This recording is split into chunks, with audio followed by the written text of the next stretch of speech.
የቴዎድሮስ እዝ 44ኛ ክፍለ ጦር ለግዳጅ ዝግጁ መሆኑን ሲያሳውቅ በተለያዩ ቀጠናዎች ደግሞ ያገዛዙ ጦር አባላት ፋኖን እየተቀላቀሉ ነው። አፋብን ቴዎድሮስ እዝ 105ኛ ኮር ለተከታታይ ቀናት የቴዎድሮስ እዝ አመራሮች በተገኙበት ከ44ኛ ክፍለ ጦር አመራርና አባላት ጋር በመነጋገር ቀጠናው ላይ ያለን ያገዛዙ ኃይል ለመደምሰስ ከምንጊዜውም በላይ መዘጋጀታቸውን አሳውቀዋል። ማህበረሰቡን ለመዝረፍ ለመግደልና ለማሰቃየት እየተንቀሳቀሰ የሚገኘውን የብልጽግና ሰራዊት በሄደበት ሁሉ ሽንፈቱን እየተከናነበ በፋኖቹ ክንድ እየተደቆሰ ይገኛል። ህዝባችንን ለመጠበቅ የትኛውንም አይነት መስዋዕትነት ለመቀበል ዝግጁ ነን ሲሉ ገልጸዋል። በሌላ በኩል የ25ኛ ክፍለ ጦር ዘመቻ መሪና ሌሎች አገዛዙ ወታደሮች ከብልጽግና ሰራዊት በመክዳት ፋኖን ተቀላቅለዋል። የአገዛዙን ስርዓታዊ መዋቅር የሴራ አካሄድ ቀድሞውኑ የተረዱትና ሁኔታዎች ለመውጣት አስቻይ ሳይሆኑ መቆየታቸውንና የአፋብንን የምህረት አዋጅን መጠቀም የውሳኔያቸው የመጨረሻ እንደሆነና በተግባር ፋኖን መቀላቀል እንዳስደሰታቸው እነዚህ ፋኖን የተቀላቀሉ ኃይሎች አስረድተዋል። እነሱም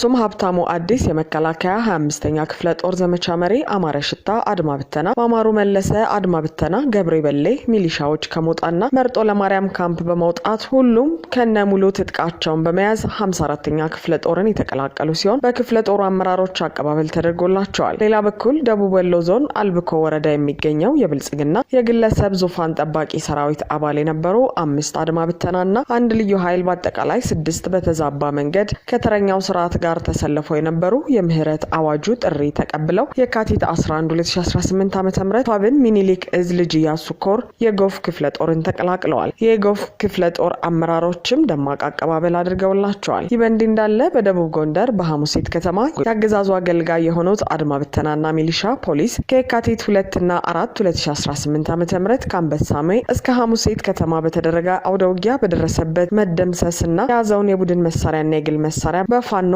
አስማርኳል። 2 ዲሽቃ፣ 2 ብሬን፣ 167 ክላሽ፣ 32 አብራራው፣ አንድ አይሱዙ ሙሉ የዲሽቃ ተተኳሽና 6 ወታደራዊ ፓትሮል ምርኮ ሆኖበታል። ደባርቅ መጥቶ ሐሙሲት ላይ የተቀመጠው የአብይ አህመድ ጦር የሐሙሲትን ከተማ ህዝብ የአስቸኳይ ጊዜ አዋጅ በማውጣት ከቀኑ 10 ሰዓት የተሽከርካሪ እንቅስቃሴ ከልክሏል። እንዲሁም ከቀኑ 11 ሰዓት ጀምሮ የሰው እንቅስቃሴ በመከልከል የፋኖን ክንድ መቋቋም ያቃተው የአብይ አማሮች በንጹሃን ዜጎች ላይ ቤት ለቤት ተሻ በሚል ሰበብ ማህበረሰቡን እየዘረፉና እያንገላቱ ይገኛሉ። የአማራን ህዝብ መጨፍጨፍ ዓላማው አድርጎ የተነሳው የአብይ አህመድ ስርዓት ከከተማው ማህበረሰብ በተጨማሪ አርሶ አደሮችንም ወደ ገበያ ሲሄዱ ፎጣ እንዳይለብሱና በትር እንዳይይዙም ከልክሏል። ከአዲስ አበባ መገናኛ እስከ ደብረ ብርሃን ድረስ በዋናው መስመር ባሉ የአማራ ተወላጆች ላይ አገዛዙ ዘመቻ ሊጀምር መሆኑ ተሰማ። አዲስ አበባ መገናኛ አንስቶ እስከ ደብረ ብርሃን ነባር የአማራ ይዞታዎችን የማፍረስና አማራዎች እየተለዩ ልዩ የማቆያ ስፍራ ተወስደው የሚመረመሩበት እቅድ ተነድፎ ወደ ስራ ሊገባ መሆኑ ታውቋል። ከመገናኛ አንስቶ ኮተቤ፣ ካራ፣ ለገጣፎ፣ ሰንዳፋ፣ አሌልቱ፣ ሸኖ፣ ጫጫ አድርጎ ደብረ ብርሃን ድረስ የሚዘልቀው የአማራውን ነባር ይዞታ የማሳጣትና ለፉት ዓመታት የገነባውን ማህበራዊ ትስስር የመበጠስ እንቅስቃሴ ለበርካታ ወራት አገዛዙ የጸጥታና ደህንነት የጋራ ግብረ ኃይል ብሎ የሚጠራቸው መከላከያ፣ የኢንፎርሜሽን መረብ ደህንነት፣ አዲስ አበባ ፖሊስ፣ የፌዴራል ፖሊስ፣ የብሔራዊ መረጃና ደህንነት አገልግሎት በተውጣጣ ኮሚቴ ሲሰራበት ቆይቶ ወደ ትግበራ ሊገባ መሆኑን ኢትዮ 251 ሚዲያ የመረጃ ምንጮቹን ዋቢ አድርገው ዘግበዋል። በሬድዋን ሁሴንና በትዕግስት ሐሚድ በበላይነት የሚመራው ይህ አማራውን አንገት ለማስደፋት የሚደረግ እንቅስቃሴ ከነባር ይዞታው ከማባረር ከማፈናቀል ባሻገር እስከ ሀብት ንብረቱን ማሳጣት በህጋዊ መንገድ ቢሆን ታጠቀውን መሳሪያ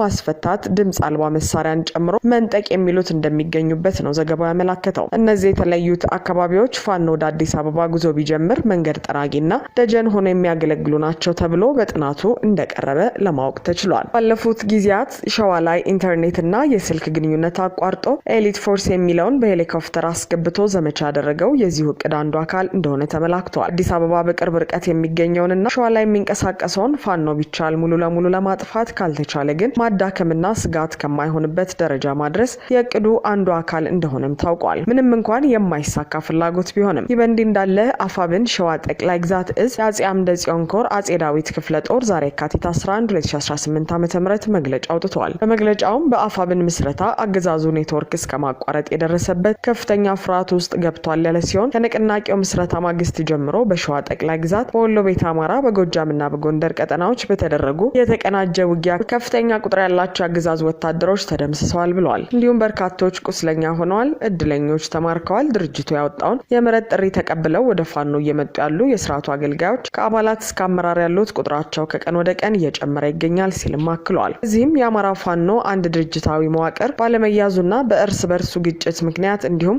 አሁን እጅ ሰጠን ባሉ ሴረኞች ምክንያት ገፍተው ራሳቸውን ከትግሉ አግልለው ለቆዩ የክፍለ ጦሩ ነባር ታጋዮች አንድ ድርጅት መስርተናል፣ ኑ አብረን እንታገል ጥሪ አቅርበዋል። በሰሜን ኢትዮጵያ ህዝብ ላይ ሰፊ ጦርነት ለመክፈት እየተንቀሳቀሱ ያሉት አብይ አህመድ ወደ ወለጋ አቅንተው ተማጽኖ ጀመሩ። በፈረስ ታጅበው በማርሽ ባንድ ደምቀው አዲስ አበባ የገቡት የቱርኩ ፕሬዝዳንት ሬሲፕ ጣይብ ኤርዶዋን በትናንትናው ምሽት በአፍሪካ ቀንድ ቀጠና ሌላ ጦርነት አልፈልግም የሚል ቀጭን ትዕዛዝ ለአብይ አህመድና ለመንግስታቸው መስጠታቸው ይታወሳል። እንዲሁም ኤርዶዋን እየጎበኙ ካሏት ኢትዮጵያና ብልጽግና ይልቅ የሶማሊያ ጉዳይ እንደሚያሳስባቸውም በይፋ ተናግረዋል። እስራኤል ለሶማሊላንድ የሰጠችው እውቅና እርባና ቢስ ነው፣ ለራሷም ሶማሊላንድም አይጠቅምም፣ አንተም ይህን እንዳትከተል ሲሉ ነበር አብይን ያስጠነቀቁት። ይልቁንም ከሶማሊያ ጋር ተስማምተ ኑር ሲሉ መክረውታል። በአንጻሩ በሱዳን ያለውን ጣልቃ ገብነት የብልጽግና አገዛዝ እንዲያቆም የተዘጋጀበትንም ጦርነት እንዲያቆም አስጠንቅቀዋል። ይህ ያበሳጨው የብልጽግና መንግስት ኤርዶዋን ህምጥ ይግቡ ስምጥ ሳይሳውቅና የሚዲያ ሰራዊቱንም ስላሸኛኘታቸው ፍንጭ ሳይሰጥ በኩርፊያ ወደ ወለጋ አምርቷል። በበርካታ ክፍለ ጦሮች ታጅቦ ቄለም ወለጋና ምዕራብ ወለጋ ያቀናው ሽመልስ አብዲሳን፣ ጌታቸው ረዳንና ተመስገን ጥሩ ነን ያስከተለው የአብይ ቡድን ማሳ ሲጎበኝ ውሎ ያልተጠናቀቀ የመስኖ ግድብ መርቋል። በዚህ ጊዜም ከትግራይ ኃይሎች ጋር የሚሆን ከፋኖ ጋር ድርድር አልፈልግም ያሉት አብይ በተደጋጋሚ ተደራድረው ካልተሳካላቸው የኦነግ ጦር ጋር ለመነጋገር ፍላጎት እንዳላቸው አሳይተዋል። ይህም በሰሜን ኢትዮጵያ ከሚጀምሩት ሰፊ ጦርነት በፊት አንቅሮ የተፋቸውን የወለጋ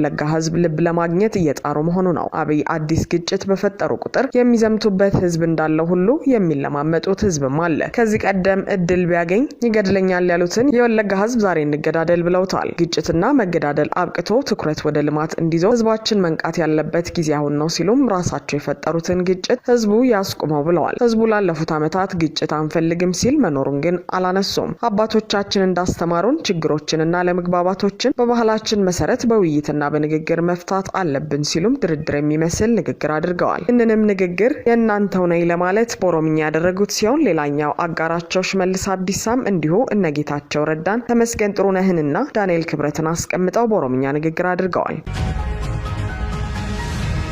ኢትዮጵያና ኤርትራ በጦርነት አፋፍ ላይ ናቸው ሲል ኢንተርናሽናል ክራይሲስ ግሩፕ አስታወቀ። ኢንተርናሽናል ክራይሲስ ግሩፕ በሰሜን ኢትዮጵያ በብልጽግናና በኤርትራ መንግስት መካከል አዲስ የጦርነት ስጋት አለ ሲል አስጠንቅቋል። ውጥረቱ ወደ ቀጥተኛ ጦርነት ለመቀየር አጭር ጊዜ ብቻ ቀርቶታል ሲልም ገልጿል። ዓለም አቀፉ የጥናት ተቋም ኢንተርናሽናል ክራይሲስ ግሩፕ ባወጣው አዲስ ሪፖርት በብልጽግናው አገዛዝ በኤርትራና በትግራይ ኃይሎች መካከል ያለው ግንኙነት እጅግ አደገኛ ደረጃ ላይ መድረሱን ገልጿል። ተቋሙ እንዳለው ከሆነ ቀጠናው ዳግም ወደ አስከፊ ጦርነት ሊያመራ የሚችልበት እድል ሰፊ መሆኑንና ይህም የሰከንዶች እድሜ ብቻ የቀረው ስጋት ሲል ገልጾታል። ለዚህ ውጥረት መባባስ እንደ ምክንያት የተጠቀሱት ደግሞ የብልጽግናው መንግስት የባህር በር ለማግኘት ያለው ፍላጎትና በኤርትራ በኩል እንደ ሉዓላዊነት ስጋት መታየቱ ነው። በትግራይ ክልላዊ መንግስት አመራሮች መካከል የተፈጠረው የውስጥ ክፍፍል እንዲሁም በቅርቡ በጠለምት አካባቢ የተከሰቱት ወታደራዊ ግጭቶችና የድሮን ጥቃቶች ናቸውም ብሏል። ሪፖርቱ አክለውም ይህ አዲስ ግጭት ከተከሰተ በመቶ ሺዎች የሚቆጠሩ ሰዎችን ህይወት ከቀጠፈው የቀድሞ ጦርነት በባሰ መልኩ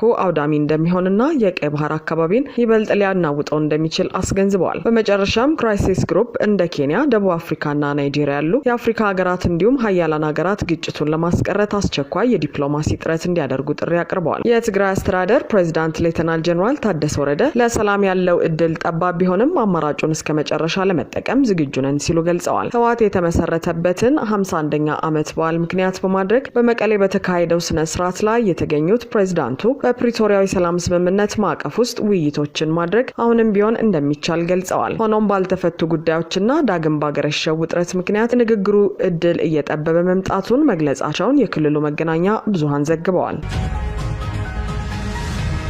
ኢትዮጵያውያንን ጨምሮ በርካታ ስደተኞች ሊቢያ ውስጥ ለወሲባዊ ብዝበዛ እንደሚዳረጉ ተመድ ገለጸ። ወደ አውሮፓ ሀገራት ለመድረስ የሚጓዙ ኢትዮጵያውያንን ጨምሮ የበርካታ ሀገራት ስደተኞች ሊቢያ ውስጥ ለመደፈር፣ ለግዳጅ የወሲብ ንግድ፣ ለግዳጅ ሰራተኝነትና ስቅይት እንደሚዳረጉ የተባበሩት መንግስታት አዲስ ሪፖርት አሳይቷል። ስደተኞቹ ላይ የሚደርሰው ርህራሄ የለሽና ስልታዊ የሰብአዊ መብት ጥሰት የሚፈጸመው ብዙውን ጊዜ ከሊቢያ ባለስልጣናት ጋር ግንኙነት ባላቸው የህገወጥ የሰዎች ዝውውር መረቦች አማካኝነት ግንኙነት እንደሆነም ተገልጿል። የተባበሩት መንግስታት የሰብአዊ መብቶች ከፍተኛ ኮሚሽን ጽህፈት ቤትና የሊቢያ የድጋፍ ተልዕኮ ትናንት የካቲት 10 2018 ዓ.ም በጋራ ያወጡት ሪፖርት ሊቢያ ውስጥ የሚገኙ ኢትዮጵያውያን የሚደርስባቸውን ስቃይ ዘርዝሯል። ከጥር 2016 ዓ.ም እስከ ታህሳስ 2018 ዓ.ም ያለውን ጊዜ የሚሸፍነው ሪፖርት ሲዘጋጅ ከ16 የአፍሪካ የመካከለኛው ምስራቅና ደቡብ እስያ ሀገራት የተውጣጡ 100 ገደማ ፍልሰተኞች፣ ጥገኝነት ጠያቂዎችና ስደተኞች ቃለመጠይቅ ተደርጎላቸዋል። ቃለመጠይቅ ከተደረገላቸው ስደተኞች መካከል የኢትዮጵያ፣ ኤርትራ፣ ደቡብ ሱዳን፣ ኬንያና ሶማሊያ ዜጎች ይገኙበታል። ወደ አውሮፓ ሀገራት መሻገር ለሚፈልጉ ስደተኞች ዋነኛ መተላለፊያ በሆነችው ሊቢያ ውስጥ በፍልሰተኞች፣ ጥገኝነት ጠያቂዎችና ስደተኞች ላይ የሚፈጸሙ ስልታዊ እንዲሁም ሰፊ የሰብአዊ መብቶች ጥሰቶችና በደሎች ያለምንም ተጠያቂነት እንደቀጠለ ሪፖርቱ ያስረዳል። ሪፖርቱ እንደሚገልጸው ሊቢያ የሚደርሱ ፍልሰተኞች፣ ጥገኝነት ጠያቂዎችና ስደተኞች ብዙውን ጊዜ መሳሪያ ተደቅኖባቸው በኃይል ይያዛሉ፣ ይፈተናሉ፣ እንዲሁም ከቤተሰቦቻቸው እንዲለዩ ይደረጋሉ። ይህ ከሆነም በኋላ ወደ ይፋዊ ያልሆኑና ህገወጥ የእስር ተቋማት እንደሚወሰዱ ዘርዝሯል። በማጎሪያ ማዕከላት ውስጥ ለረጅም ጊዜ ይታሰራሉ። በሚደርስባቸው ስቅይትና ኢሰብአዊ አያያዝ ምክንያትም ለመፈታት ገንዘብ እንዲከፍሉ ይገደዳሉ ይላል። ብዙውን ጊዜ ከመንግስት አካላት ጋር ግንኙነት ያላቸው ህገወጥ የሰዎች አዘዋዋሪዎች ስደተኞች የሚገኙበትን ተጋላጭ ሁኔታ በመጥቀም ለማትረፍ እንደሚንቀሳቀሱም ሪፖርቱ ያስረዳል። የህገወጥ የሰው አዘዋዋሪዎች ገንዘብ ለማግኘት ሲሉ ስደተኞቹን ለግዳጅ የወሲብ ንግድ፣ የግዳጅ ሰራተኝነትና የቤት ውስጥ ባርነት እንደሚዳርጓቸው ተጠቅሷል።